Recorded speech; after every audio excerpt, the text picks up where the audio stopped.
بسم الله الرحمن الرحيم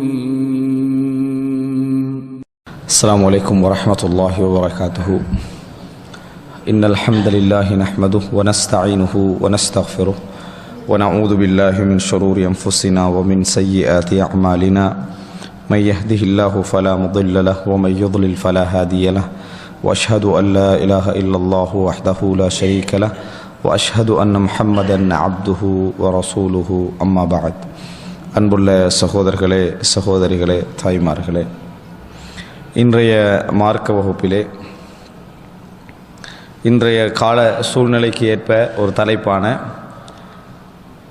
ஹதீஸுகள் பாதுகாக்கப்பட்ட சுருக்கமான வரலாறு சம்பந்தமாக இந்த இடத்திலே நான் உங்களுக்கு மத்தியிலே விளங்கப்படுத்தலாம் என்று நினைக்கிறேன்.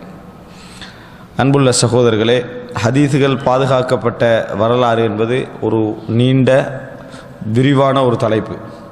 அது ஒரு தொடராக எடுக்கப்பட வேண்டிய ஒரு தலைப்பு. ஆனால் இந்த இடத்திலே ஹதீஸுகளுடைய பாதுகாப்பு என்பது எப்படி, அதாவது நாம் உறுதி பெறுகின்ற வகையில், நாம் நம்புகின்ற வகையில் பாதுகாப்பு கொடுக்கப்பட்டிருக்கிறது என்பதை தெரிந்து கொள்வதற்காக மாத்திரம் நான் என்ன செய்கிறேன், அதாவது ஹதீஸ்களுடைய அந்த கோணத்தை இந்த இடத்திலே நான் அணுகலாம் என்று நினைக்கிறேன். இன்னும் எந்த அளவுக்கு என்று சொன்னால், குர்ஆனுடைய பாதுகாப்போடு ஹதீஸுடைய பாதுகாப்பு எவ்வளவு முக்கியம் என்பதையும் எவ்வளவு தொடர்பு உள்ளது என்பதையும் இந்த இடத்திலே நான் விளங்கப்படுத்தலாம் என்று நினைக்கின்றேன். அன்புள்ள சகோதரர்களே, நாங்கள் எல்லோரும் குர்ஆனுடைய பாதுகாப்பை சிறந்த முறையிலே படித்திருக்கிறோம், கேட்டிருக்கிறோம், விளங்கியிருக்கிறோம். ஆனால் குர்ஆனுடைய பாதுகாப்பு என்பதும் கூட ஹதீஸ்களுடைய விஷயத்திலே தான் என்ன செய்கிறது, தங்கி இருக்கிறது. ஹதீஸ்களுடைய பாதுகாப்பு குர்ஆனுடைய விஷயத்திலே தங்கி இருக்கிறது. ஒன்றை ஒன்று பிரிக்க முடியாது என்பதை நான் இப்பொழுது சொல்ல போகின்ற அந்த சுருக்கமான ஒரு பின்னணியிலிருந்து நீங்கள் புரிந்து கொள்ள முடியும். அன்புள்ள சகோதரர்களே, இந்த நேரத்தில் முதலாக நாங்கள் எல்லோரும் குர்ஆனுடைய பாதுகாப்புக்காக ஒரு வசனத்தை என்ன செய்கிறோம், அடிக்கடி சொல்கிறோம். இன்னா நஹ்னு நஸ்ஸல்னா ذிக்ர் வ இன்னா லஹு லஹாஃபிதூன்.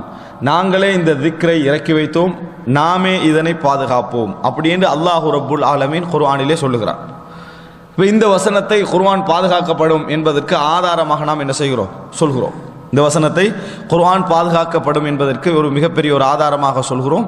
அல்லாஹ்வுடைய வார்த்தை என்ற குர்ஆனை நம்பக்கூடியவர்களுக்கு அது மிகப்பெரிய ஒரு ஆதாரம். அல்லாஹ்வுடைய வார்த்தை என்ற குர்ஆனை நம்பக்கூடியவர்களுக்கு அது மிகப்பெரிய ஆதாரம், சந்தேகமே கிடையாது. ஆனால் இறை நம்பிக்கை ஏற்படாதவனுக்கு, குர்ஆனுடைய பாதுகாப்பை நம்பாதவனுக்கு, குர்ஆனுடைய புனிதத்தன்மை நம்பாதவனுக்கு அது ஒரு ஆதாரமாக என்ன செய்யாது, அமையாது. என்ன காரணம் என்று சொன்னார், ஒருத்தர் ஒரு புத்தகம் எழுதுறார், எழுதிட்டு அதில் இடையில சொல்லிட்டாருன்னு வைங்களேன், இந்த புத்தகத்தை நாமே என்ன செஞ்சுருவோம், பாதுகாத்துருவோம்டா, அந்த புத்தகத்துடைய பாதுகாப்புக்கு அந்த புத்தகத்தில் உள்ள வசனத்தை நம்ம ஆதாரம் காட்டுவோமா? அந்த புத்தகத்திலே உள்ள ஒரு வசனத்தை எடுத்து வச்சு இந்த புத்தகம் பாதுகாக்கப்படும் அப்படின்றதுக்கு அந்த ஆசிரியரே உள்ளுக்கு என்ன செஞ்சுக்கிறாரு, இந்த புத்தகம் பாதுகாக்கப்படும் எழுதிக்கிறார். நம்ம ஆதாரம் காட்டப் போவது இல்லை. என்ன காரணமாக நம்ம ஆதாரம் காட்டப் போவதில்லை? பேச்சே புத்தகத்துடைய பாதுகாப்பை பற்றி தான். அப்போ பாதுகாக்கப்படும்ன்றது எங்கேருந்து வரணும்? அதுக்கு வெளியிருந்து என்ன செய்யணும், அந்த புத்தகத்துடைய பாதுகாப்பு சம்பந்தமாக அதற்கு வெளியிருந்து வரணும். இத்தனை பேர் அதை சொல்லிக்கிறாங்க. அந்த காலத்திலேயே ஒரு 100 பேர் என்ன செஞ்சாங்க, அதுக்கு முடிவெடுத்தார்கள். இன்னொரு 1000 பேர் இப்படி முடிவெடுத்தார்கள். 1000 பேர் ஒன்று கூடினார்கள், 1000 பேர் பேசினார்கள். அதற்கு இவ்வளோ புத்தகங்கள் சான்றாக இருக்கின்றன என்றால் அது ஓரளவு நியாயமான வாதம். இந்த புத்தகம் பாதுகாக்கப்பட்டதுக்கு என்ன ஆதாரம்? அந்த புத்தகத்திலே அந்த ஆசிரியர் சொல்லிட்டார் தானே பாதுகாக்கப்படும் என்றது ஒரு லொஜிக்கலி சரியான வாதம் இல்லை.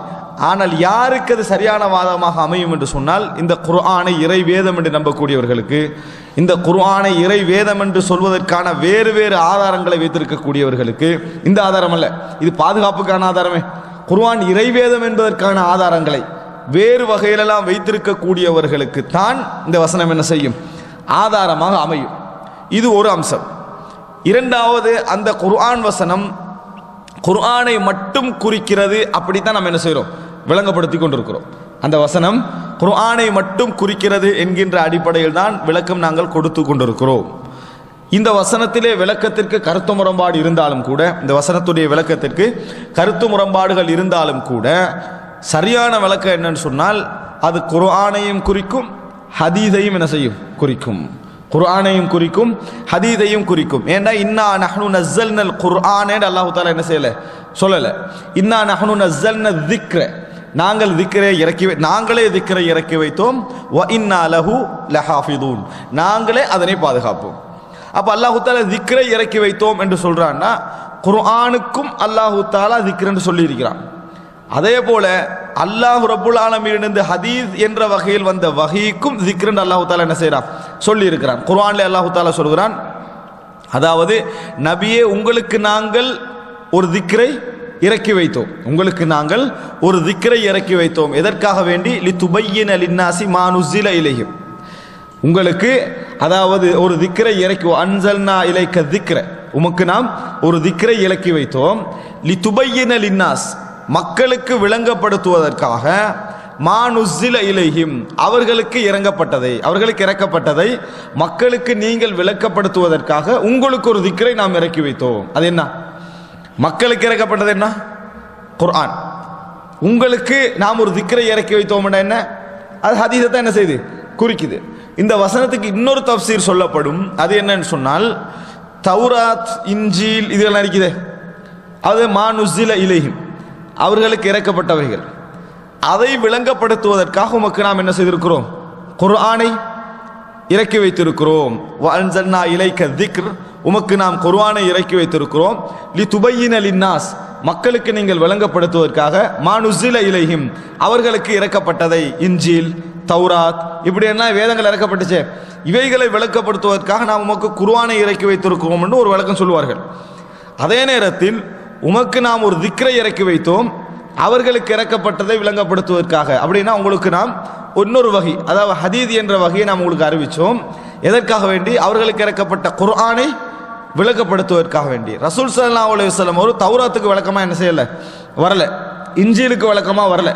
குர்ஆனை சொல்லி அதை விளக்கப்படுத்த தான் ரசூல் அங்கே செஞ்சாங்க, வந்தாங்க. அதனால தான் ஆயிஷார்லாம் சொன்னாங்க, கான குலுகுஹு அல் குர்ஆன், ரசூல் ஸல்லல்லாஹு அலைஹி வஸல்லமோடைய பண்புகளாக குர்ஆன் இருந்தது, ரசூல் ஸல்லல்லாஹு அலைஹி வஸல்லம் பண்பாக குர்ஆன் இருந்தது. அப்படி என்றால் இந்த வசனத்துக்கு பொருத்தமான விளக்கம் என்னன்னு சொன்னால், இன்னா நஹ்னு நஸ்ஸல்ன ذிக்ர் வ இன்னா லஹு லஹாஃபிதூன், நாமே திக்ரை இறக்கி வைத்தோம், நாமே அதனை என்ன செய்வோம்?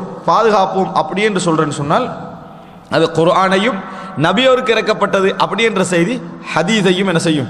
அது குறிக்கும். அப்போ அன்புள்ள சகோதரர்களே, முதல் அம்சம், இந்த வசனம் குர்ஆனை வேறு வகையிலெல்லாம் அல்லாஹ்வுடைய வேதம் என்று நம்பியவர்களுக்குத்தான் இது உறுதிமொழி.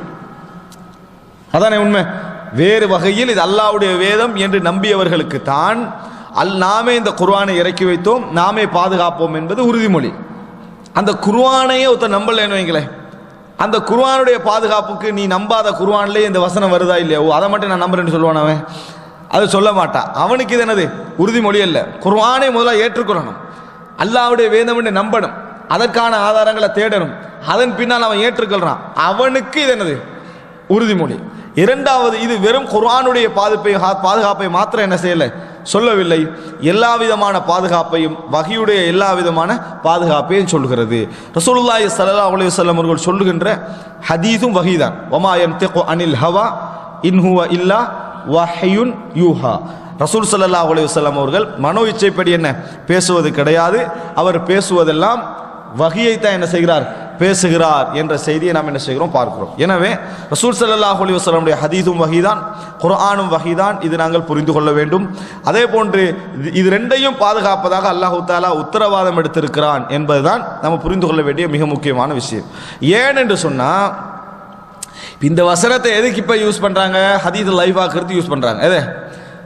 குர்ஆனை பாதுகாக்கிறதுக்கு யூஸ் பண்ண வேண்டிய வசனத்தை ஹதீஸை லைஃப் ஆக்கிறதுக்கு யூஸ் பண்ணுறாங்க. இது இன்னா நஹ்னு நஸ்ஸல்ன ذிக்ர் வ இன்னா லஹு லஹாஃபிதூன். அல்லாஹ் குர்ஆனை பாதுகாப்பை பொறுப்பெடுத்துட்டான். எனவே புகாரில் வர இந்த ஹதீஸ் லைஃப் ஆகிக்குமா இல்லையா, முஸ்லீமில் வர ஹதீஸ் லைஃப் ஆகிக்குமா இல்லையான்னு எதுக்கு யூஸ் பண்ணுறாங்க? இப்போ இந்த வசனம் குர்ஆனுடைய பாதுகாப்புக்கல்ல, குர்ஆன் பாதுகாக்கப்பட்டது, ஹதீஸ் பாதுகாக்கப்படவில்லை. ஹதீஸ் பாதுகாக்கப்படவில்லை. ஹதீஸ் பாதுகாக்கப்பட்டதா இல்லையா என்பதெல்லாம் குர்ஆன் வசனத்தில் தான் தங்கி இருக்கிறது. அந்த குர்ஆன் வசனத்தை வச்சு தான் என்ன செய்யணும், ஹதீஸுடைய பாதுகாப்பையே முடிவெடுக்க வேண்டும் என்கின்ற லெவல் என்ன செஞ்சிருக்கிறது, மாறி இருப்பதனால இந்த வசனத்தை நாங்கள் ஆரம்பமாக தெரிந்து கொள்ள வேண்டும். இது நம்ம தலைப்புக்குள்ள வர முந்திய அம்சமாக நினைக்கிறேன். ஏன்னா நம்ம பாதுகாப்பு என்பது நம்மளுக்கு தெரிஞ்ச விஷயம். குர்ஆனை ஹதீதையும் குர்ஆனை ஹதீதை அல்லாஹ் தஆலா பாதுகாப்பான், வஹியை பாதுகாப்பான்றது தெரிந்த விஷயம். ஆனால் மிக முக்கியமான அம்சம் என்னன்னு சொன்னால் இந்த பாதுகாப்பு என்ற வசனத்தை நம்ம சரியாக விளங்கிக் கொள்வோம் என்பதனால இது ஒரு அம்சம். இரண்டாவது என்னன்னு சொன்னால், குர்ஆனுடைய பாதுகாப்பை பேசக்கூடியவர்கள் மறந்து ஒரு விஷயத்தை பேசுகிறாங்க. என்ன பேசுகிறாங்கன்னு சொன்ன, உதாரணமாக குர்ஆன் என்பது உஸ்மான் ரதியல்லாஹு அன்ஹு காலத்தில் எல்லா நபித்தோழர்களும் ஒன்று சேர்ந்து முழுமையான ஒரு தொகுப்பாக அது கொண்டு வரப்பட்டு விட்டது. அதனால் அது என்ன செய்யாது, ஹதீஸ்கள் அப்படி என்ன செய்யலை, கொண்டு வரப்படவில்லை அப்படின்றாங்க. இந்த உஸ்மான் ரதியல்லாஹு அன்ஹு காலத்தில் எல்லாரும் ஒன்று கூடி அதெல்லாம் தொகுத்துட்டாங்கன்றது குர்ஆனில் வருதா ஹதீஸில் வருதா? ஹதீஸில் வருது. இதை மறந்துடுறாங்க. விளங்கிட்டா? எதை மறந்துடுறாங்க? உஸ்மான் ரதியல்லாஹு அன்ஹு காலத்தில் எல்லாரும் ஒன்று கூடி அதில் இந்த மாதிரி தர்த்தீபெல்லாம் செய்து பாதுகாப்பெல்லாம் செய்து பெரிய ஏற்பாடெல்லாம் செய்தார்கள் என்பது குர்ஆனில் வரல, அது ஹதீஸில் வருது. அந்த ஹதீஸை நம்பிக்கை தன்மையை குறைச்சிட்டு குர்ஆன் பாதுகாக்கப்பட்டதுக்கு அதையே ஆதாரம் காட்டினா எவ்வளவு கோளாறுன்னு பாருங்க. இது எவ்வளவு ஒரு கோளாறு மிக்க வாதம் என்பதை நம்ம சிந்திக்க என்ன செய்யறோம், மறக்கிறோம். குர்ஆன் பாதுகாப்பு சம்பந்தமா நீங்க எந்த செய்தி பேசினாலும் ஹதீஸ்ல தான் என்ன செய்யணும், அது பேசணும். உஸ்மான் நாங்க தொகுத்தாங்கன்னா அது ஹதீஸ் தான். உஸ்மான் நாங்க தொகுத்தாங்கன்னா அது ஹதீஸ் தான். அது எப்படி தொகுத்தாங்கன்றது ஹதீஸ் தான். யார் யாரை எங்கெங்க அனுப்பினாங்கன்றது ஹதீஸ் தான். எப்படி தர்த்தீப் பண்ணினாங்க, ஏன் தௌபாவுக்கு அதாவது இதை எழுத இந்த வசனத்தை, அன்பாலுக்கு இந்த வசனம், தௌபாவுக்கு இந்த வசனத்தை எழுதல, அன்பால் அதில் ஜோயினான மாதிரி வருது, ஏன்? அதுக்கு பதில் என்ன? ஹதீஸ் தான். நீங்க என்ன விஷயத்தை எடுத்துக்கொண்டாலும் சரி, அதுக்கு டோட்டல் காரணமாக பதில் சொல்லக்கூடிய அம்சமாக எது இருக்கும்னா ஹதீஸ் தான் குர்ஆனுடைய தொகுப்புக்கு பதில் சொல்லக்கூடிய அமைப்பாக இருக்கும். அப்ப இப்படி இல்லாம நம்ம அதை ஒதுக்கி விட்டு குர்ஆனை என்ன செய்ய முடியாது, பேச முடியாது. எந்த வரலாறு பேசினாலும் குர்ஆனுடைய பாதுகாப்பு சம்பந்தம் அது குர்ஆன்ல வராது. குர்ஆனுடைய பாதுகாப்பு நல்லா ஞாபகம் வச்சுக்கோங்க. குர்ஆனுடைய பாதுகாப்பு சம்பந்தமாக எந்த ஒரு வரலாற்றை நீங்க கொஞ்சமாக பேசினாலும் சரி, அது எதுல வரும்? ஹதீஸ்ல தான் வரும். ஹதீஸ் தொகுப்புப்பட்ட குர்ஆன் தொகுக்கப்பட்ட வரலாறு என்பது குர்ஆன்ல என்ன செய்யாது, வராது. அது என்ன செய்யும், ஹதீஸ்ல தான் வரும். இவைகள் எல்லாம் நம்ம என்ன செய்யணும், ஹதீஸுக்கும் குர்ஆனுக்கும் உள்ள சம்பந்தத்தை நாங்கள் புரிந்து கொள்ள வேண்டும். ஹதீஸுக்கும் குர்ஆனுக்கும் உள்ள சம்பந்தத்தை புரிந்து கொள்ள வேண்டும். அன்புள்ள சகோதரர்களே, மூன்றாவது அம்சம், அதாவது நான் குர்ஆனுடைய வரலாற்றை கொஞ்சம் தொட்டுட்டு தான் என்ன செய்றேன், உங்களுக்கு ஹதீஸுக்கு வரேன். குர்ஆனுடைய வரலாறு, குர்ஆன் பாதுகாக்கப்பட்டது என்று முஸ்லிம்கள் ஒட்டுமொத்தமானவர்களும் நாங்கள் நம்புகிறோம், ஷியாக்களை தவிர. ஷியாக்கள் நம்புறாங்க, இப்போ உள்ள குர்ஆன் பாதுகாக்கப்பட்ட நம்புறாங்க. ஆனால் இன்னும் கொஞ்சம் குர்ஆன் பாதுகாக்கப்படலைன்னு நம்புறாங்க. ஷியாக்களோட நம்பிக்கை எங்களை நம்பிக்கை கொண்ட வித்தியாசம் சொன்னால், இந்த குர்ஆன் ஓகே, ஆனால் இன்னும் கொஞ்சம் குர்ஆன் விடுபட்டு விட்டது. அலி ரலியல்லாஹு செய்தி உள்ள, ஃபாத்திமா ரலியல்லாஹு செய்தி உள்ள, ஹசன் ஹுசைன் ரலியல்லாஹு செய்தி உள்ள, ரலியல்லாஹு அன்ஹும் அவர்களுடைய செய்தி உள்ள, அலி ரலியல்லாஹு ஆட்சி கிடைக்கணும் என்று வசியத் அது உள்ள எல்லாத்தையும் என்ன செஞ்சிட்டாங்க, மறைத்து விட்டார்கள், நபித்தோழர்கள் மாற்றி விட்டார்கள் என்பது அவருடைய நம்பிக்கை. ஆனால் குர்ஆன் இந்த குர்ஆன் தான். ஷியாக்கள்கிட்ட வேற குர்ஆன் இருக்கின்றலாம் என்னது ஒன்று என்ன, சிலர் சொல்றாங்க நான் ஷியாக்கிட்ட குர்ஆனை பார்த்துக்கிறேன் அப்படின்னா, நீங்க இந்த குர்ஆனை ஒழுங்கா பார்த்திக்க மாட்டேன்னு நினைக்கிறேன். ஏண்டா அவன் பார்த்தீங்கன்னா புதிய குர்ஆனா இருக்குதேண்டு, இந்த குர்ஆனை பார்க்காட்டி அந்த குர்ஆன் புதுசு மாதிரி தானே விளங்க. நம்ம வளமையாக ஓதுற குர்ஆனை பார்க்காட்டி ஷியாக்கிட்ட குர்ஆன் ஒரு குர்ஆனை பார்த்து இது புதிய குர்ஆன் தான் நினைக்க வேண்டி வரும். அப்படி ஒரு குர்ஆன் என்னது அவர்களா வைக்கல. முஸ்லிம் சமுதாயத்தில் அல்லாஹ் அந்த பாதுகாப்பை தந்துட்டான். எந்த பாதுகாப்பு? புதிய குர்ஆன் அடிச்சுட்டு போற முஸ்லிம்களாலே அடிக்க வைக்கிற வேலை செய்யலாம் போச்சு. இவ்வளோ வழிகேடுகளை உருவாக்கியவர்களுக்கும் தனி குர்ஆன் அடிக்க வைக்கிற வேலை என்னது செய்யலாம போனது. ஆனால் எப்படி ஷியாக்கள் எங்களை விட்டு வேறுபடுகிறார்கள் என்று சொன்னா, அவங்களுடைய நம்பிக்கை என்னன்னா கூடியிருக்கணும், இந்த சூரத் இருக்கணும், ஒரு 20 ஜுஸ் என்னது காணாம போயிட்டு அப்படின்ற நம்பிக்கை ஒரு கணிசமான அளவுக்கு என்ன செய்யுது, அது இருக்குது. அந்த நம்பிக்கையை ஷியாக்கள் பிரச்சாரத்தின் ஊடாக ஊட்டுவார்கள், தங்கள் மக்களுக்கு என்ன செய்வாங்க, ஊட்டி வருவார்கள். ஆனால் இதுல அவர்களுக்கு எந்த முரண்பாடும் இல்லை. இன்றைக்கு சர்வதேச ரீதியாக அதாவது கிராத்து போட்டி அப்படி இப்படிலாம் நடக்குது. அதுக்கும் மார்க்கத்துக்கும் சம்பந்தம் அது யோசிக்கப்பட வேண்டிய விஷயம். இப்படி நடக்குதானே போட்டியெல்லாம். இந்த மாதிரி போட்டிகள்லாம் வைக்கக்கூடிய நாடுகளில் ஒரு நாடாக எது இருக்குது, ஈரானும் இருந்துட்டு வேற குர்ஆன் அந்த சூரத் இதுவரைக்கும் வெளியே வரலையே. அதனால அது தவறான கருத்து. ஆனால் ஷியாக்கள்கிட்ட அப்படி கூடுதல் நம்பிக்கை ஒன்று இருக்கு. அப்போ இந்த ஒட்டுமொத்த குர்ஆனை முஸ்லிம்கள் இறைவனுடைய வேதம் பாதுகாக்கப்பட்ட நாங்கள் நம்புகிறோம். எப்படி ஹதீதுகளை விமர்சித்தார்களோ, ஹதீதுகளுடைய நம்பகத்தன்மைகளை விமர்சித்தார்களோ, குர்ஆன அந்நியர்களுக்கு விமர்சிக்க இயலாம போச்சுன்ற அர்த்தம் அல்ல. அந்நியர்களுக்கு மார்க்கத்தில் வெளியே உள்ளவர்களுக்கு இதை விமர்சிக்க இயலாம போனது அப்படி என்பது அர்த்தம் அல்ல. அவங்களோட இலக்கு என்ன, எப்படியோ விமர்சிக்கணும். எப்படியோ தனக்கு முரண்பட்ட நிலைப்பாடுகளை விமர்சிக்க வேண்டும். நேர்மையான அளவுகோல்கள் பொதுவாக குறைவு, எல்லோரிடத்திலும் இல்லாட்டியும் கூட நேர்மையாக, அதாவது பொதுவாக குறைவு. ஓரியன்டலிஸ்ட், கீழைத்தையவாதிகள் என்று அழைக்கப்படக்கூடியவர்கள், அதாவது மேற்கு உலகில் இருந்து கொண்டு கிழக்கு உலகை ஆராய்ச்சி செய்தவர்கள், அவருடைய கல்வி, அவருடைய மதம், அவருடைய போக்கு, கலாச்சாரம் என்று இப்படி ஆய்வு செய்தவர்களெல்லாம் ஓரியன்டலிஸ்ட்னு சொல்வார்கள், அதாவது கீழைத்தையவாதிகள். இந்த கீழைத்தையவாதிகள் ஆய்வு செய்ததில் முக்கியமான ஒரு பகுதி இஸ்லாத்துக்கு என்னது சம்பந்தம். அப்போ அந்த இஸ்லாத்தில் குர்ஆனையும் அவர்கள் என்ன செய்தார்கள், ஆய்வு செய்தார்கள், விமர்சித்தார்கள். அவர்கள் விமர்சிப்பதில் கடைபிடித்த முதல் வழிமுறை என்ன தெரியுமா? குர்ஆன் பாதுகாக்கப்படலை அப்படின்றதுக்கு ஹதீஸ் தான். நம்ம பாதுகாப்பதற்கு உத்தரவாதமாக எடுத்து வச்சுக்கிற ஹதீஸ். அவங்க வந்து குர்ஆன் பாதுகாக்கப்படலை அப்படி என்பதற்கு என்ன செய்வார்கள் என்று சொன்னால், ஹதீதை என்ன செய்தார்கள், ஒரு காரணமாக எடுத்தார்கள். ஹதீதை மட்டுமல்ல, இன்றைக்கு குர்ஆன் ஓதப்படுகின்ற முறைகளை காரணமாக எடுத்தார்கள். இதை நீங்கள் கொஞ்சம் தெரிஞ்சு வச்சுக்கிறோம். ஏனென்று சொன்னால், இப்போ வந்து நான் ஒரு 5 பேரை வச்சு நான் பேசுகிறேன், அந்த 5 பேரை என்ன 100க்கு 100% நம்புவாங்க. அப்படி என்று இருந்தால் நான் 5 பேர்கிட்ட எதுவும் சொல்லிட்டு போனால் எது என்ன செய்யலாம், இது பாதுகாக்கப்பட்டது, ஏன்னா அவங்களுக்கு அதை பற்றி அவ்வளோதான் தெரியும்னு அர்த்தம். ஆனால் குர்ஆனுடைய பாதுகாப்பு சம்பந்தமாக பேசக்கூட முன்னால் உள்ளவங்க எவ்வளோ நம்புவாங்கன்ற அடிப்படையில் பேசக்கூடாது, உண்மையான வரலாறு பேசணும். என்ன பேசணும், முன்னால் உள்ளவங்க இதை சொன்னால் நம்பிடுவாங்கன்ற அடிப்படையில் என்ன செய்யக்கூடாது, பேசக்கூடாது. நிறைய பேர் அப்படித்தான் பேசுகிறாங்க. ஹதீஸில் கோளாறு இருக்கிறத காட்டிட்டு, ஹதீஸில் கோளாறு இருக்கிற மாதிரி காட்டிட்டு, குர்ஆன்ல இது சம்பந்தமா எந்த விமர்சனம் இல்லைன்ற மாதிரி என்ன செய்யறாங்க, காட்ட முனைகிறாங்க. இந்த எல்லா விமர்சனங்களும் அந்நியர்கள் வைத்தது, இது ரெண்டுக்கும் வைக்கப்பட்டிருக்குது. குர்ஆனுக்கும் வைக்கப்பட்டிருக்கிறது, ஹதீஸுக்கும் வைக்கப்பட்டிருக்கிறது. முஸ்லிம் சமுதாயம் அதுக்கு தெளிவான பதில் சொல்லிட்டு, அது வேற அம்சம்.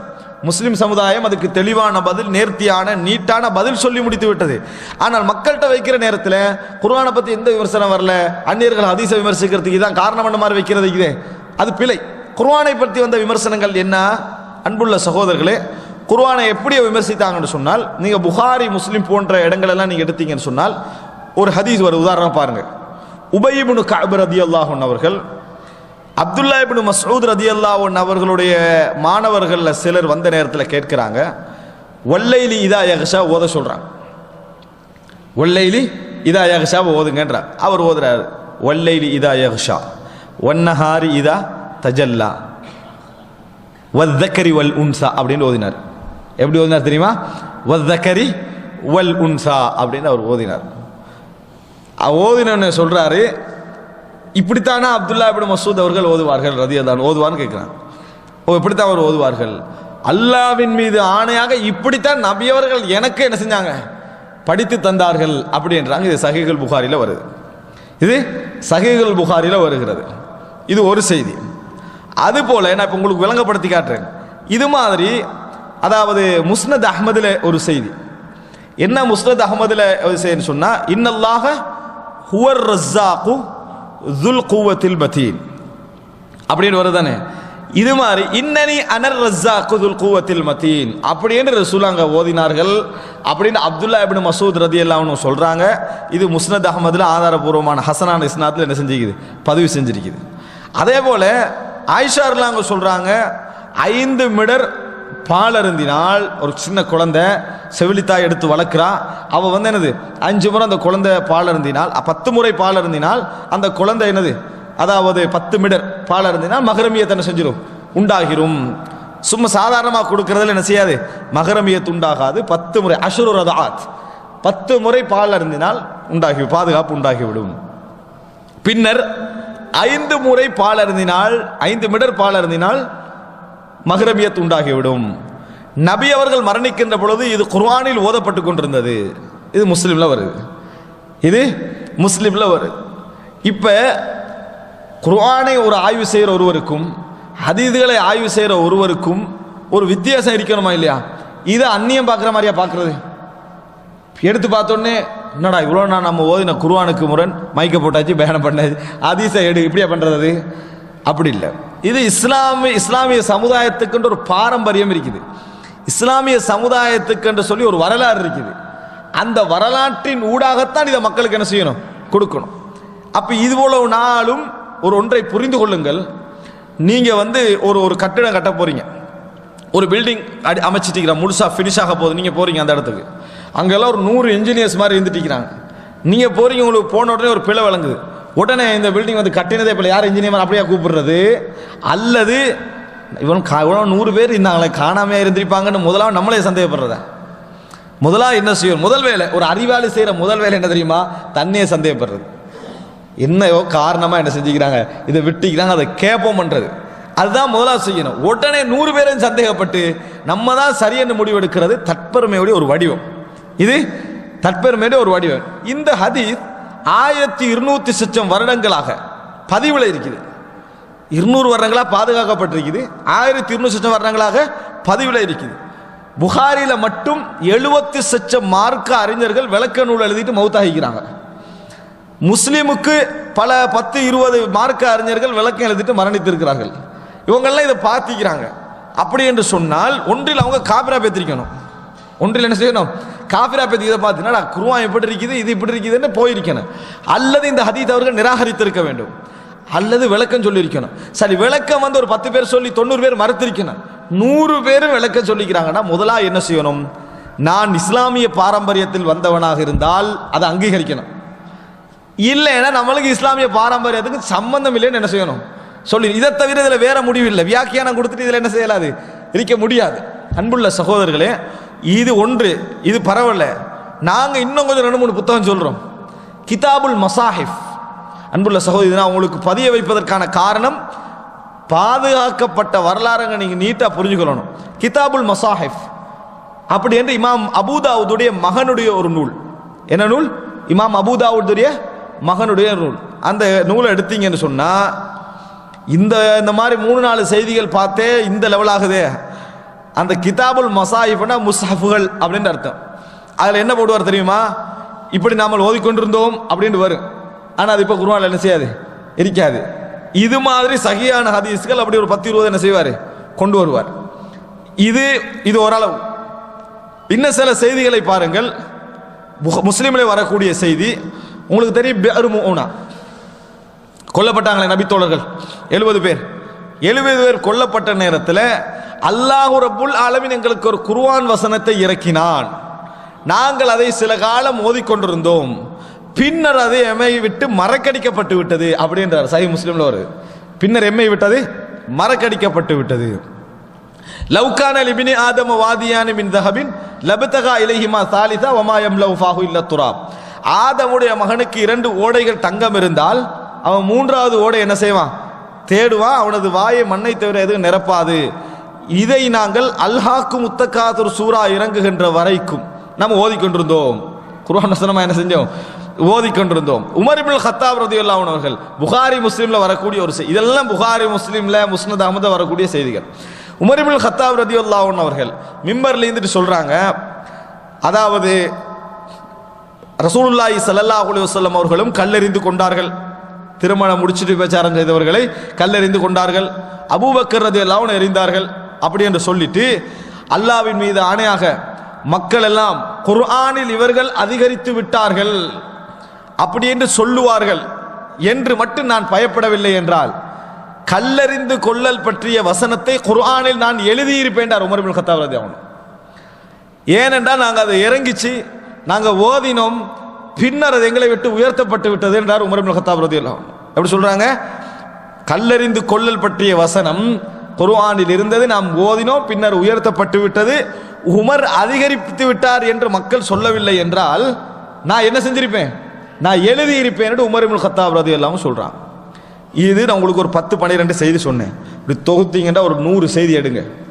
ஒரு ஆள் வாராரு, இது பிடிக்கல, 100 என்ன செய்ய வேண்டி வரும்? ஒன்றை தூக்கினா சரி, அதே அடிப்படையில் என்ன செய்யுது, 100 இருக்குது. 100 எடுக்கிறோம். 100 எடுத்துட்டு நம்ம எடுத்து நிம்மதியாக இருந்துடலாம். அப்போ நம்ம எடுத்துட்டு நம்ம நிம்மதியாக இருந்துடலாம். விமர்சிச்சானே ஒருத்தன் இஸ்லாமிய சமுதாயத்துக்கு வெளியே இருந்து, அவன்கிட்ட என்ன சொல்லுவானோ, அவன் என்ன கேட்கறான் தெரியும், கேட்கறான், நேரடியாக கேட்கறான். என்ன கேட்கறான்? இப்படி நாங்கள் சொல்றதெல்லாம் நான் எடுத்துட்டேன் இருக்குதேன்றான். சரியா? நாங்கள் சொல்றதெல்லாம் நீ எடுத்துட்டேன்னு சொல்ற, ஆனால் இருக்குதே, இப்போ நான் என்ன செய்யன்னு கேட்குறான். அதுக்கு இவங்களோட ஒரே பதில் என்ன தெரியுமா? நீனும் ஓடத்தில் எடுத்துட்டேன்னு சொல்லி பிரச்சனை முடிஞ்சுது. நம்ம விமர்சிக்கிறத நீ எடுத்துட்டேன்னு சொல்லேன். இதான் பதில். எடுத்துட்டேன்னு சொல்றது அறிவுபூர்வமானதல்ல. இருக்கிறத ஒருத்தன் கேட்கிறான், அது இல்லைன்னு கண்ண மூடினா இருக்கிறதான அது, அதுக்கு விளக்கம் சொல்லணுமா இல்லையா? அன்புள்ள சகோதரர்களே, இன்றைக்கு இப்போ என்ன நடந்தீங்கன்னு சொன்னால், நான் சொன்ன இது போன்ற எல்லா ஹதீஸ்களும் தூக்கப்பட்டு விட்டன. இவைகளெல்லாம் குர்ஆனுக்கு முரண். இப்போ உள்ள குர்ஆன்ல இருக்குதா இல்லையா அப்படின்றது. அன்புள்ள சகோதரர்களே, இப்போ நான் உங்களுக்கு சொல்ல வாரது, இதெல்லாம் ஹதீதை நோக்கி வந்த விமர்சனங்களா, குர்ஆனை நோக்கி வந்த விமர்சனங்களா?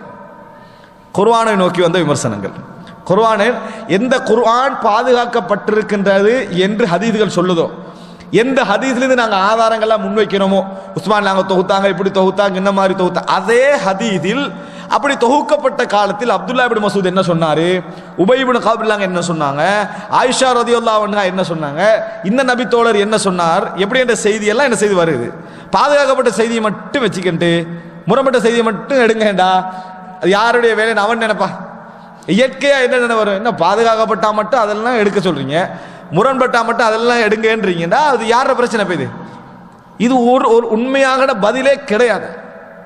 நல்லா புரிந்து கொள்ளுங்கள், பாதுகாப்பு என்பது இதல்ல, பாதுகாப்பு என்பது இதல்ல. இது உண்மையான ஒரு பதிலே. உதாரணத்துக்கு அடிக்கடி சொல்லுவது அதுதான். உதாரணமாக மஹதி அலைஹிஸ்ஸலாம் வருவாரா இல்லையா, மஹதி அலைஹிஸ்ஸலாம் வருவார் அப்படின்ற ஒரு முன்னறிவிப்பு இருக்குது, மஹதி வருவார் அப்படின்ற ஒரு முன்னறிவிப்பு இருக்குதா இல்லையா, இருக்குது. இப்ப 100,000 பேர் வரலாற்றில் மஹதி என்று வாதிச்சுக்கிறான், நான் தான் மஹதி என்று. திடீர்னு புதுசாலாம் வந்தார், இலங்கைக்கெல்லாம் வந்து ஹோட்டல்லாம் போட்டு போனார் மஹதி. சரியா, எங்கிருந்தா வராங்களோ தெரியும், மஹதி என்று வந்தாங்க 100,000 பேர் வந்துட்டாங்க. இப்ப இதுக்கு 2 வழி இருக்கு. இவர் மஹதி அல்ல, உண்மையான மஹதி இவர் தான் அப்படின்னு விளக்கம் சொல்றது. இன்னொன்றைக்கு மஹதியே இல்லை, பிரச்சனை முடிஞ்சது. சரியா, என்ன வழி, மஹதியே இல்லை, என்னத்துக்கு இந்த சண்டையெல்லாம் முரண்படுகிறது, நம்ம பிரச்சனை என்ன, சிக்கல் வராது. இந்த மாதிரி முடிவெடுத்தவங்க சமுதாயத்தை இருக்கிறீங்க. கடவுளர்கள் பலரா ஒருவரா இல்லையா, இது யாருக்குள்ள பிரச்சனை, மதத்தை நம்பக்கூடிய பிரச்சனை. அவன் என்ன முடிவெடுத்தான், ஒன்றுமில்லை ரெண்டுமில்லை, கடவுளே இல்லை, அவன் போயிட்டான், விளங்கிட்டான், நாஸ்திகர் ஆயிட்டானா இல்லையா. இது முடிவல்ல, இது அறிவுபூர்வமானது இல்லைன்னு ஏன் சொல்றோம். இந்த இல்லை என்றது இருக்கிறத இல்லைன்னு சொல்றதுல என்ன இருக்குது, எல்லாம் இருக்குது. டோட்டல் உனது இஸ்லாமிய சமுதாயத்துடைய பாரம்பரியமே அது இருக்கென்று நம்புது. நம்பலாட்டி பரவாயில்ல, பதிஞ்சவனே மறுத்துட்டு வந்திருக்கிறானா பரவாயில்ல, 2 பேர் மறுத்து 4 பேர் ஏற்றிருந்தா பரவாயில்ல, யாருமே என்ன செய்யல அப்படி அதை ஏற்றுக்கொள்ளாம பாரம்பரியம் இஸ்லாமிய பாரம்பரியம் நம்பிட்டு வருது. ஆயிஷா ரலியல்லாஹு அன்ஹா அவரை ரசூல் ஸல்லல்லாஹு 6 வயதில் ஒப்பந்தம் செய்தார்கள், 9 வயதில் திருமணம் முடித்தார்கள். இதுக்கு அவன் விமர்சிச்சான், பாலிய வயது திருமணம், சிறிய வயது திருமணத்தை நீங்க என்ன செஞ்சுக்கிறீங்க, இஸ்லாம் அங்கீகரிக்குது, இதுக்கு என்ன வழி, இதுக்கு என்ன வழி, விளக்கம் சொல்லணும், அறிவுபூர்வமான சரியான பதில் சொல்லணும். இது இறைவனுடைய கட்டளை, இறைவனுடைய வழிகாட்டல், அங்கீகாரத்தோடு நடந்தது. அதுல நிச்சயமாக நமக்கு என்ன செய்யும், சமுதாய ரீதியான நலன்கள் தான் இருக்கும், அப்படித்தானே சொல்லணும். அதை விட்டுட்டு 6 வயது இருக்குமான செய்தியை மாத்தி 18 ஆக்கிட்டாங்க. இப்ப என்ன பதில் எழுதிக்கிறாங்கன்னு சொன்னா, 18 வயதில் தான் திருமணம் முடித்தார்கள், இந்த 1200 வருஷமா கண்டுகொள்ளாம விட்டாங்கட்டாங்க. இது அர்த்தம் அந்நியருடைய விமர்சனம் சரின்னு நீங்க ஏற்றுக்கீங்க, அதான் விஷயம், வேறொன்னும் இல்லை. அதுல பதில் அல்லது அந்நியருடைய விமர்சனம் சரி என்று நாம் என்ன செய்து விட்டோம், ஏற்றுக்கொண்டனால தான் நீ சொன்ன சரிதான், ஆரண்டா நீ சொன்ன கேள்வியெல்லாம் என்ன செய்ய வரும் அப்படின்ட்டோம். அது உண்மையிலே அப்படி இல்லாம இருந்து சொன்னா பரவாயில்ல, ஆனா இப்படி சொல்றதை நம்ம என்ன செய்கிறோம், பார்க்கிறோம். இது போல நிறைய விஷயங்களை நம்ம தலைகீழாக என்ன செய்யறோம், முடிவெடுக்கிறோம். டோட்டலா இல்லைன்றா பிரச்சனை முடிஞ்சது என்று. அறிவுபூர்வமா அது அறிவு கஷ்டம். யாருக்கு அறிவுபூர்வமாக சில இடங்களில் நெருடலா இருக்குதோ அவன் கையாளுற வழிமுறை தான் இது, இல்லைன்னு முடிச்சிடுறது. விளங்கிட்டா, ஒன்றும் இல்லை, மனிதன்ட்டு அப்படி இருக்குது. பிரச்சனை வந்துட்டு அங்கே போமா இங்கே போமா போறலன்னு முடிவு எடுத்துருவான். விளங்கிட்டா, அங்கே போமா இங்கே போமான்னு ஒரு 5 நிமிஷத்துக்கு அந்த பிரச்சனை எடுத்துன்னு வைங்களேன், என்ன சொல்லுவான், இன்றைக்கு போறதே இல்லை, போ முடிஞ்சுது, இது தேவையா, இது இந்த மாதிரி தான் என்ன செய்யறாங்க. இதுல அனுபவத்தை என்ன செய்யறோம், நாங்கள் பார்க்கிறோம். அன்புள்ள சகோதரர்களே, இப்ப அவன் அந்நியன் ஹதீஸுக்கு மட்டுமா விமர்சிச்சான், குர்ஆனுக்கு என்ன செய்திருக்கிறான், விமர்சித்து இருக்கிறான். இது ஒரு விமர்சனம், நான் இதுக்கு பதில் சொல்றேன், இல்லாட்டி நீங்க கன்ஃபியூஸ் ஆயிருவீங்க. ஒன்று. இரண்டாவது இன்னொரு விமர்சனத்தை பாருங்க, இது நம்மளுக்கு ஒரு அளவு தெரியாம இருக்கலாம். இன்னொரு விமர்சனம், குர்ஆன்ல அல்லாஹ் தஆலா சொல்றா, வலா தக்ரபுஸ் ஸலாத வ அன்தும் சுகாரா, நீங்கள் போதையுடையவர்களாக தொழுகையை நெருங்க வேண்டாம். அப்படின்ற என்ன, தொழுகை அல்லாத நேரங்களில் போதை வந்து தடை செய்யப்படவில்லை என்று அல்லாஹ் தஆலா சொல்லிட்டான். இன்னொரு இடத்துல அல்லாஹ் தஆலா சொல்றான், இந்த இன்னமல் ஹம்ரு வல் மைசிரு வல் அன்சாபு வல் அஸ்லாமு, அந்த மாதிரி அல்லாஹ் தஆலா வசனம் சொல்லி, இவைகள் எல்லாம் ரிஜிசும் மின் அமலி ஷைத்தான் ஃபஜ்தனிபு, நீங்கள் அவைகள் எல்லாம் என்ன செய்யுங்க, தவிர்ந்து கொள்ளுங்க அல்லாஹ் தஆலா சொல்ற. ஒரு இடத்துல தவிர்க்க சொல்லல, இன்னொரு இடத்துல முழுசா தவிருங்கன்னு அல்லாஹ் தஆலா சொல்றான். இது அன்னைய அவன் கேட்கிறான்.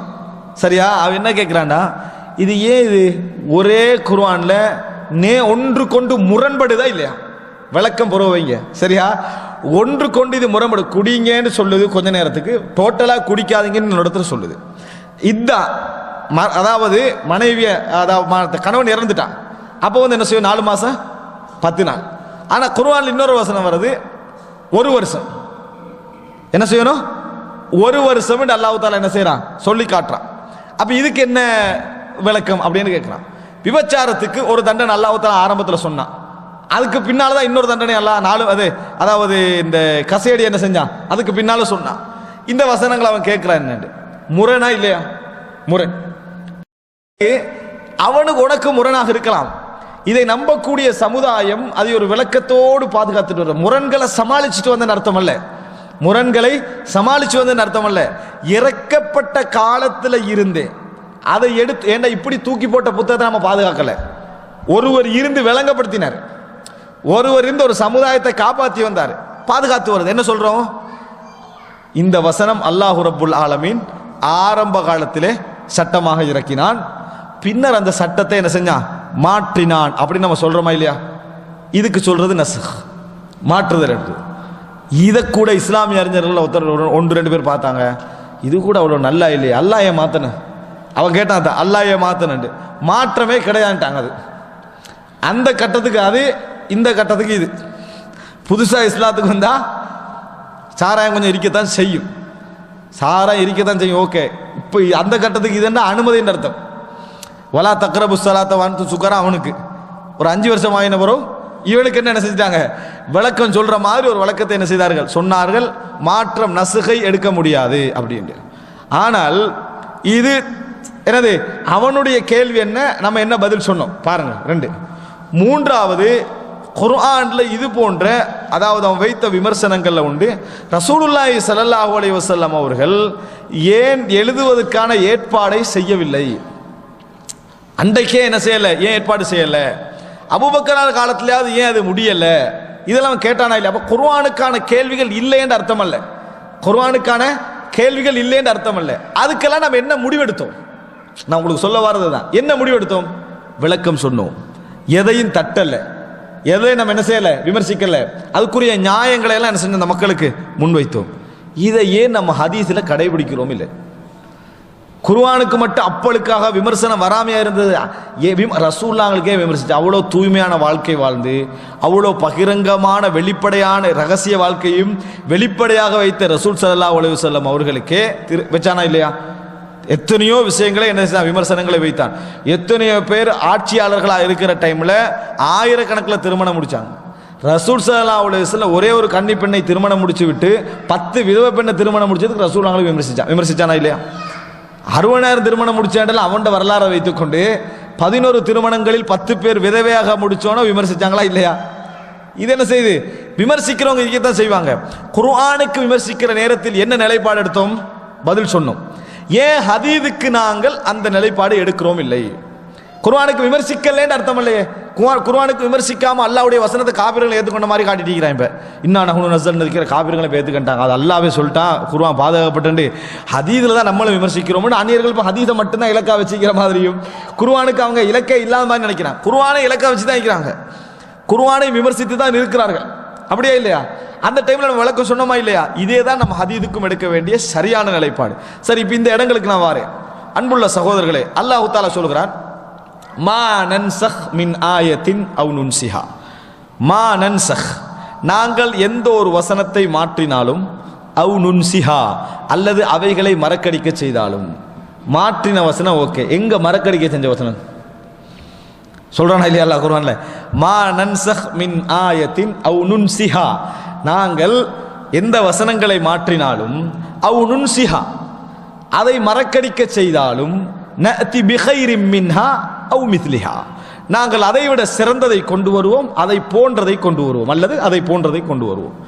இப்ப இந்த குர்ஆன் வசனம் நஸ்கையும் இன்சா மரத்தலை பற்றி பேசுது.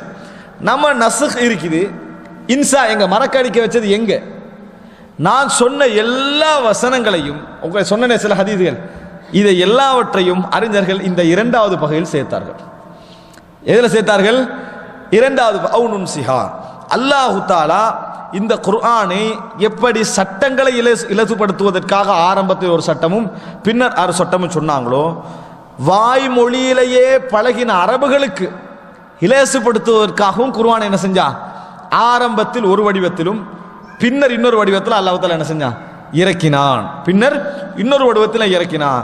ஆரம்பத்தில் சில விஷயங்களை என்னது அவருடைய வாய்களுக்கு ஏற்றது தோது போன்று என்ன செஞ்சான், இறக்கினான். பின்னர் என்ன செஞ்சான், அதை உயர்த்தி மரக்கடிக்க செய்து மாற்றி அல்லாஹ் தஆலா என்ன செய்தான், இறக்கினான்.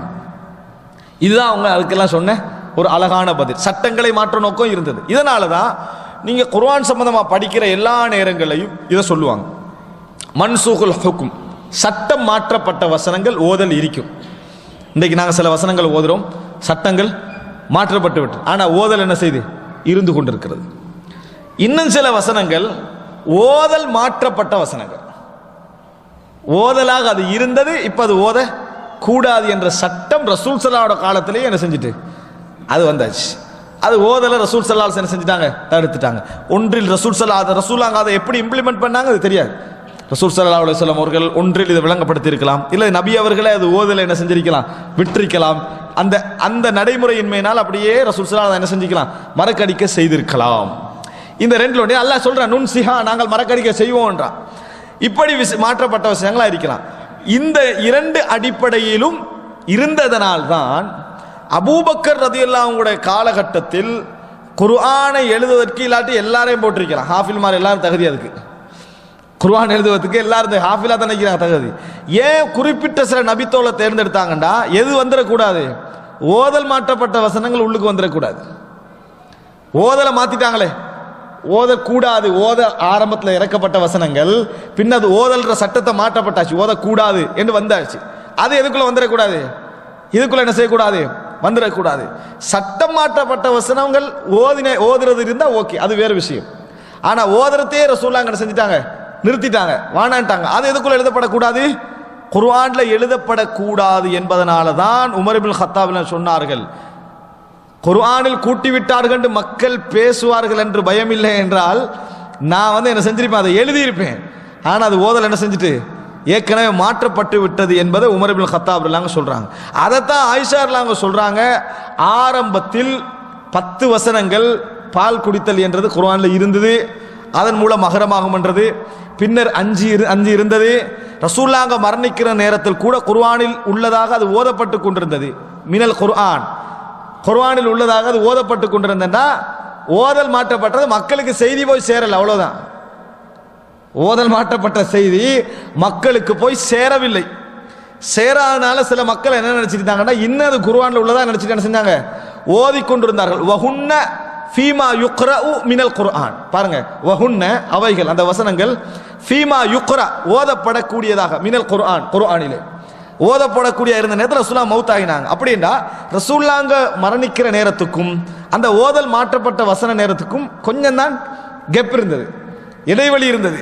அதனால மக்கள் சிலர் என்ன நினைச்சாங்க, இது குர்ஆன்ல உள்ளதுன்னு நினைச்சு செஞ்சாங்க, ஓதிக்கொண்டிருந்தார்கள். பிறகு தொகுக்கப்பட்ட பின்னால் என்ன செஞ்சிட்டாங்க, விட்டு விட்டார்கள். அது இது இல்லை, இது மாற்றப்பட்டாச்சு, இதுதான் குர்ஆன்ல இல்லை, குர்ஆன்ல இல்லாத ஒரு வசனத்தை ஆயிஷா சொன்னாங்கன்னு அர்த்தம் அல்ல. இதுதான் ஒரு அம்சம். இது போல நீங்க நிறைய என்ன புரிஞ்சுக்கணும்னு சொன்னால், குர்ஆனில் உள்ள ஒன்றதை எடுத்ததல்ல, ஓதல் சட்டம் என்ன செஞ்சது, மாற்றப்பட்டது. இந்த வசனம் மட்டுமல்ல, நான் இப்ப சொன்ன 100கணக்கான செய்தி அதுல வரும்.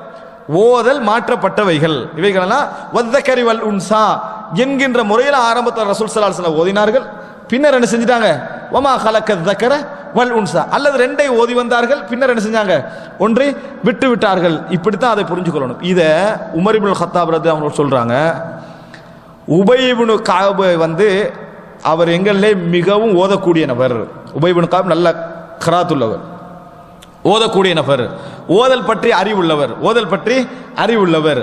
ஆனால் நாங்க லஹ்னு உபையுடைய லஹ்ன தவறுன்னு மொழிபெயர்க்கலாம், முறையான வழிமுறைக்கு மாற்றம் என்று மொழிபெயர்க்கலாம். அவைகளை நாங்க விட்டுருவோம், நாங்க எடுக்க மாட்டோம். உபை தான் ஓதினாலும், உபை எங்கள சிறந்த ஓதி தருவோராக இருந்தாலும், அவருடைய லஹனுகளை முறைக்கு மாற்றமாக அவர் ஓதுகின்றவைகளை நாங்கள் விட்டு விடுவோம். ஆனா உபை விட மாட்டார். உபை என்ன சொல்றாருன்னா, நான் ரசூலுல்லாஹ் இது படிச்சேன்றாரு, நான் ரசூலுல்லாஹி ஸல்லல்லாஹு அலைஹி வஸல்லம் இது படிச்சேன் என்று சொல்றாரு. என்று சொல்லிட்டு உமர் சொல்றாரு, மா நன்ஸஹ் மின் ஆயத்தின், அவ் நுன்சிஹா நஅதி பிகைரின் மின்ஹா அவ் மித்லிஹா. நாங்கள் அல்லாஹ் தஆலா குர்ஆன்ல சொல்றான், எந்த வசனங்களை மாற்றினாலும் அல்லது மறக்கடிக்க செய்தாலும் அதை போன்ற ஒன்றை அல்லது அதை விட சிறந்த ஒன்றை கொண்டு வருவோம் என்று அல்லாஹ் தஆலா சொல்கிறான். நாங்கள் என்ன வழங்குது? உபை ஓதுறது முறையான வழிமுறைக்கு மாற்றம். எந்த அடிப்படையில் நாங்கள் அதை ஓதாமல் இருக்கிறோம்டா அது ஓதல் மறக்கடிக்கப்பட்ட வசனங்கள். அது குர்ஆன்ல எழுதப்படக்கூடாதுன்றே ரசூலுல்லாஹ் காலத்தை ரசூலுல்லாஹ் என்ன செஞ்சுட்டாங்க, அதை முடிவெடுத்து விட்டார்கள். அப்படி என்ன செய்யறாங்க, உமர் இப்னு கத்தாப் சொல்றாங்க. ஆனா அந்த செய்தி யாருக்கு போய் சேரல? உபை இப்னு கஅபுக்கு என்ன செய்யல, போய் சேரவில்லை. உபை இப்னு கஅபுக்கு போய் சேரவில்லை. அன்றைக்கு ஏற்பட்ட குர்ஆன் ஓதல் கருத்து முரண்பாடுகள்ல உஸ்மான் ரலியல்லாஹு ஒரு குர்ஆனை தொகுக்கிறதுக்கு நினைச்சதுல இது ஒரு காரணம். குர்ஆனை தனியாக தொகுக்கணும் நினைச்சதுல இது ஒரு காரணம். அதை புரிஞ்சுக்கொள்ளணும். இது தனியாக எது ஓதப்பட வேண்டிய வசனம், எது ஓதப்படக்கூடாத வசனம் என்று எது மாற்றப்பட்டது என்பதெல்லாம் முழுமையாக தொகுக்கணும் என்பதற்காக என்ன செஞ்சாங்க, எழுதினாங்க. எந்த அளவுக்கு என்றால் உஸ்மான் ரலியல்லாஹு அன்ஹு கேட்கிறாங்க, சட்டம் மாற்றப்பட்டு ஓதிக்கொண்டிருக்கிறோமே இதையும் எழுதுவதான்னு கேட்டார்கள். இதையும் இதுல எழுதுவதான்னு கேட்டார்கள். அதுக்கு உஸ்மான் சொல்றாங்க, எதையும் மாற்றக்கூடாது. ரசூல் ஸல்லல்லாஹு அலைஹி வஸல்லம் அவர்கள் எதையெல்லாம் சொன்னாங்களோ அதையெல்லாம் என்ன செய்யணும், எழுத வேண்டும். எழுதுங்கன்ற ரசூலுல்லாஹ் சொன்னதை தான் எழுதினாங்க. அதனால தான் 2 சாட்சி கேட்டார்கள். 2 சாட்சி குர்ஆன் தொகுக்கப்பட்டதுல வரலாறு உங்களுக்கு தெரிஞ்சுங்க. 2 சாட்சி. ஏன் 2 சாட்சி தெரியுமா? ஒருத்தர் வாராரு, நான் ஓதிக்கிறேன், இன்னொரு வாராரு, நான் ஓதிக்கிறேன். அப்படி இல்லை. 2 சாட்சி என்று அதல்ல, ரசூல் ஸல்லல்லாஹு அலைஹி வஸல்லம் அவர்களுக்கு முன்னால் எழுதப்பட்ட அந்த இது இருக்கணும், ஏடு. இது ஒரு சாட்சி. விளங்கிட்டா? ரசூல் ஸல்லல்லாஹு அலைஹி வஸல்லம் முன்னால் எழுதினாங்களே அந்த ஏடு என்ன செய்யணும், இருக்கணும். ஒரு துண்லையோ ஒரு தோல்லையோ ஒரு சாதாரண ஒரு முள்ளுலையோ எழுதிருப்பாங்களே அது கொண்டு வந்துடணும் முதலாவது. அப்பதான் எழுதப்பட்டதுல விஷயத்தை என்ன செய்யலாம், புரிஞ்சுக்கலாம். இது இருக்கணும். இரண்டாவது அதுக்கு ஒரு ஆள் சாட்சியா வரணும். இவர் அல்ல, இன்னொரு ஆள் என்ன செய்யணும், சாட்சியாக வர வேண்டும். இந்த 2 சாட்சியை வச்சு தான் எழுதினாங்க. இதுக்கு அர்த்தம் அவங்களுக்கு குர்ஆன் மனனம் இல்லைன்னு அர்த்தம் அல்ல. எல்லாரும் குர்ஆன் மனனம் விட்டவர்கள். அதனாலதான் ஸைத் இப்னு சாபித் சொல்றாரு, நான் அபூபக்கர் தொகுத்த இடத்துல ஒரு வசனத்தை காணவில்லை என்றார். அப்படின்னு அர்த்தம் என்ன, அவருக்கு அந்த வசனம் தெரியும். இது ரசூலுல்லாஹ் ஓதினாங்க, ரசூலுல்லாஹ் ஓதிக்கிட்டு இருந்தாங்க, ரசூலுல்லாஹ் கேட்டுக்கிட்டு இருந்தோம். இதை கூட தலையில விளங்கிக்கிறார். எப்படி அவர் சொல்லுவார், அதாவது ஒரு வசனத்தை காணவில்லை என்று அப்படின்னு அவருக்கு தெரிஞ்சு சொல்லிட்டு சொன்னார். அவரு அந்த வசனம் எதை காணவில்லை, எழுதினதை காணல, எழுதினத்தை கொண்டு வாங்க, அதை காணவில்லை என்றாரு. வசனம் அவருக்கு தெரியுது, அதனாலதான் அதை காணவில்லை என்றே அவர் சொன்னாரு. அந்த வசனம் தெரிய போய்தான் அது காணவில்லை என்று சொன்னாரு. அதை கொண்டு வாங்கினா அந்த ஏட்டை அதுக்கு பிறகு அது யார்கிட்ட இருந்தது, ஹுசைமா பின்து சாபித் அவர்கிட்ட இருந்தது. அப்படி என்று சொல்லி அவர்கிட்ட இந்த ஏட்டை எடுத்தாங்க. அவர்கிட்ட இருந்து எடுத்தாங்க. சாட்சிக்கு என்ன செஞ்சாங்க, நீங்களே போதுமட்டாங்க. ஏன் நீங்க 2 சாட்சிக்கு சமன்ட்டாங்க, அதுவும் போயிட்டு. சரியா? இப்ப என்ன புரிஞ்சுங்க தெரியுமா, இப்படித்தான் தொகுப்பு என்ன செஞ்சது நடந்தது என்பதை புரிந்து கொள்ள வேண்டும். எனவே அன்புள்ள சகோதரர்களே, இப்ப நான் உங்களுக்கு சொன்ன விஷயம் என்னன்னா, குர்ஆனில் ஓதல் மாற்றப்பட்ட வசனங்கள், குர்ஆனில் ஓதல் மாற்றப்பட்ட வசனங்கள் இஸ்லாத்துக்கு வெளியே உள்ள எதிரிகளுடைய மிக முக்கியமான விமர்சனங்கள்ல உண்டு. இஸ்லாத்துக்கு வெளியே உள்ள எதிரிகளோட மிக முக்கியமான விமர்சனங்களில் உண்டு என்பதை புரிந்து கொள்ள வேண்டும்.